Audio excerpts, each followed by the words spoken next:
This is the question I get asked to the most as an ex-Jehovah's Witness. How do I wake up ex-person who is still a Jehovah's Witness? Waking up someone from a cult isn't easy, and there are no guarantees that you'll succeed.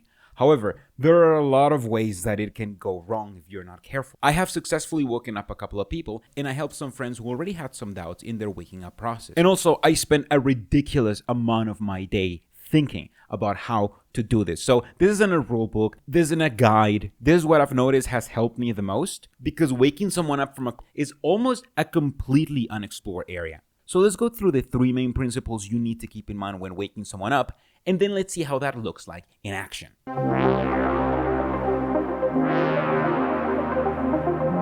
This is the first and most crucial step in waking up a Jehovah's Witness. Jehovah's Witnesses are under what I like to call the illusion of truth, a feeling that the religion can never be wrong. It can only be that they aren't explaining things properly. And once they feel that, they will not be giving up an inch. Also, you need to keep in mind that they are not the cult. Often, as Jehovah's Witnesses, we get extremely frustrated when we talk to Jehovah's Witnesses and when we hear them defend the most damaging beliefs in their religion, and we try to debunk them as if we're talking to the religion itself. Never do that. See Jehovah's Witnesses as the victims they are, just like you or me were. Instead of going debunk mode, remember your indoctrination. Think of what your Jehovah's Witness self would have said and how you would have felt and what would have worked for you. Once you see Jehovah's Witnesses as the victims of indoctrination they are, you can treat them as such, offering the kindness, understanding, and support they need to overcome their own indoctrination. You never want to be an opposer to them.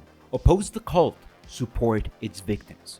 This is at the top of the list, because if you don't do this, the Jehovah's Witness indoctrination will kick in. They'll label you an opposer and therefore an apostate and therefore someone who should never be listened to. And then you'll ruin every chance you may have to reach that person. You don't want to trigger their indoctrination defense systems, because if you do that, you will fail.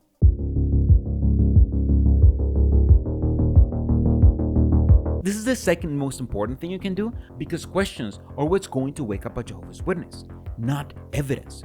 We often think that the evidence that we found against our beliefs is what woke us up, but that's not the case. You weren't woken up by the evidence you found. You were woken up because you asked yourself the question that led you to find that evidence. The evidence was always there, but chances are you wouldn't have been as open to seeing it if you have stumbled upon it by accident, or even worse, if someone had forced it down your throat. Your focus shouldn't be on showing them that their religion is wrong. It should be on creating doubts so they can realize that their religion can be wrong. You don't need to show them evidence. They'll ask for it when they're ready, or even better, they'll find it themselves. Again, think back to your indoctrination. You most likely woke up when you asked yourself a question about the religion that you had never asked yourself before. If someone had asked that question to you, your focus would have been on proving them wrong. But since you had to answer that question to yourself, you were more open to finding the true answer. And you may have been too ashamed to admit to anyone that you were having doubts. So you woke up by yourself when you had the chance to do some soul searching and some research by yourself. You can't force that to happen to anybody. All you can do is make sure the circumstances are ideal for it to happen to them. Instead of antagonizing with sentences, use a Socratic method and phrase your issues with the religion not as accusatory sentences, but as questions. I like to think that every Jehovah's Witness has one question that could destroy their whole belief system, but chances are they have never thought of it in their lives. Your job while trying to wake someone up is to help them find that question.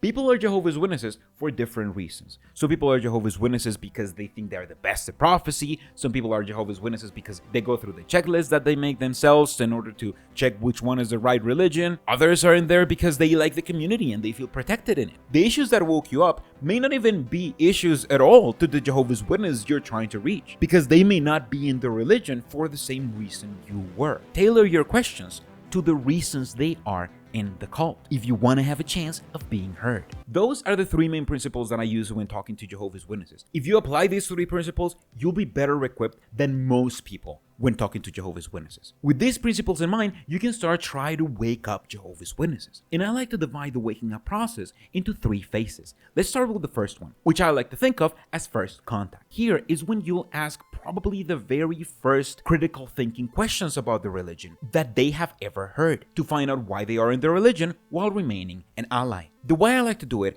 is by following the question I asked in my second video about the evil slave. The technique is very simple. You just ask why the governing body is taking the lead. They will read you the faithful and discreet slave parable. Instead of trying to debunk it and be like, oh, that's a parable, you're wrong. Just ask them to keep reading all the way until you get to the part that warns about the slave turning evil. Then you simply ask, hypothetically, if this came true and the slave were to turn evil, how would that look like? I didn't mention that in the video, but that question, if you formulate it properly, can by itself break a Jehovah's Witness belief system. Jehovah's Witnesses are taught to never, ever, ever doubt the religion. They will try absolutely every trick in the book to avoid doubting. If you start asking the wrong questions, they may ask where is it coming from, who you're talking to, or why is it that you are against the religion. The evil slave question circumvents every wall they may lift up. They can't ask you, oh, what are you reading? Or try to disprove the source, because the source is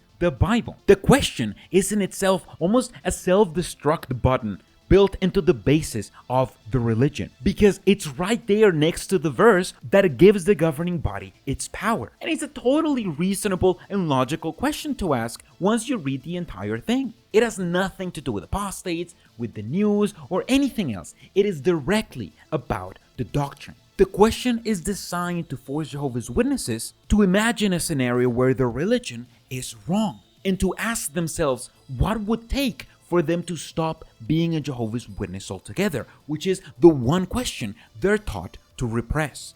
This is huge because once they tell you the answer, they would have already envisioned what it would take for them to leave the religion, which is something most Jehovah's Witnesses have successfully avoided thinking all of their lives. Now remember, you can just ask the question. You have to make sure that they are in the right mindset to have a proper conversation about their beliefs with you. Once they answer, pay attention to what they say. The one thing that I've learned after asking that question many times to many Jehovah's Witnesses is that you can never predict what they will tell you. But their answer is crucial because it will indicate you why they are Jehovah's Witnesses, why they stay in the cult. And the best part is that once they answer, you've practically won. Because there's literally no reason they can give you that's a valid reason to stay in the Jehovah's Witnesses, which is why some Jehovah's Witnesses will plain refuse to answer that question. If that happens, instead of insisting, drop it. They'll have to answer that question to themselves later.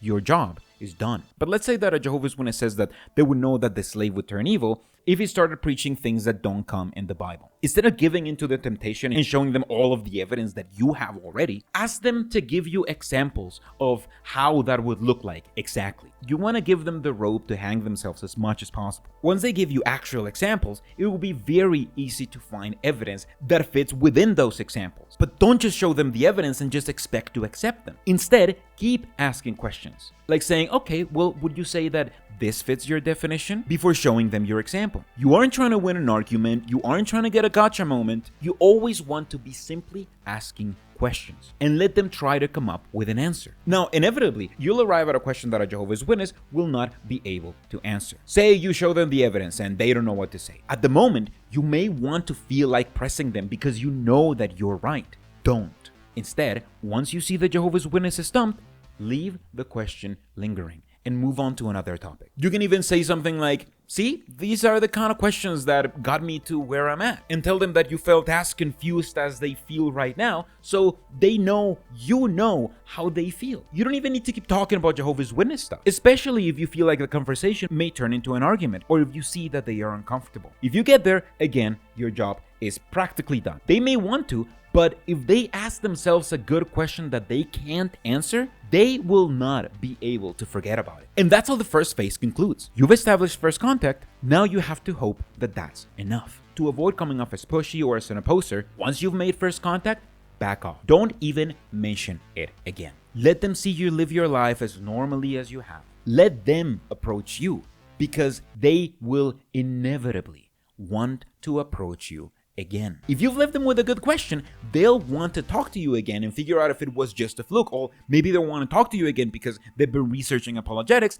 and they think they're ready to answer your question. Let them come to you by remaining as sympathetic and by keeping asking questions. You don't want to come off as pushy or confrontational. They should feel comfortable enough to talk about their doubts to you, and it's not going to be easy. If they come back to you, it's because the doubts are working, and that can be very uncomfortable. They may want to confront you, or they may lose their temper, but remember, you can't antagonize them. Even then, there is no rush in waking someone up. If you feel like the situation is getting tense, drop it and talk about something else. Jehovah's Witnesses cannot believe that there is a valid reason to not be in the religion. So even if they never approach you again, you may have opened their eyes to the possibility that there are valid reasons to not stay in the religion, and they won't see you as an apostate. They may even start to respect you. And here is where the second phase starts, because the Jehovah's Witness will have two options. They'll either tell off on you and you'll need to talk to the elders, who will want to know why you're telling other people to ask questions, or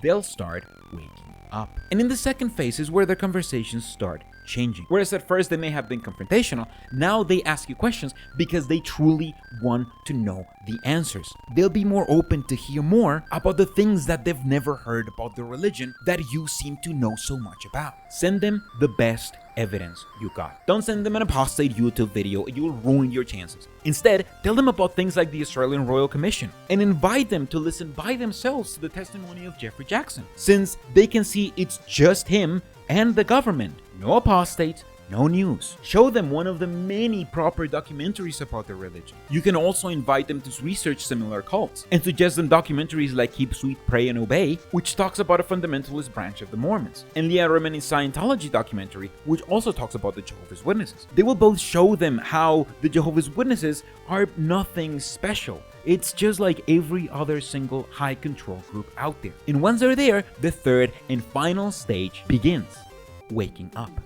Now you can share some YouTube apostate videos because it's all that's left, but you may want to recommend the MVP of ExJW content, Ray France, and his book, Crisis of Conscience. Once they've read it, they will no longer be able to go back to where they were. The book explains everything so well and so concisely and in a way that makes so much more sense that once you read it, it's impossible to be fooled by the veneer of authority and divinity that Jehovah's Witnesses give to their religion. Now, just like you, they'll want to research as much as possible and learn everything they just found out they don't know about their religion. You can recommend JW facts to them and send them YouTube videos that you found helpful during your waking up process, but chances are they won't need any fuel from you to keep going. What they'll need from you is your support. Insist on them getting mental help as soon as you see that they've woken up. Being in a cult and waking up from it are both extremely traumatic experiences. You wouldn't skip a doctor and say, oh no, it's just a doctor is not for me, after you've been in a car accident where you hit your head. And in some ways, waking up can be more traumatic than a car accident, and you aren't equipped to help them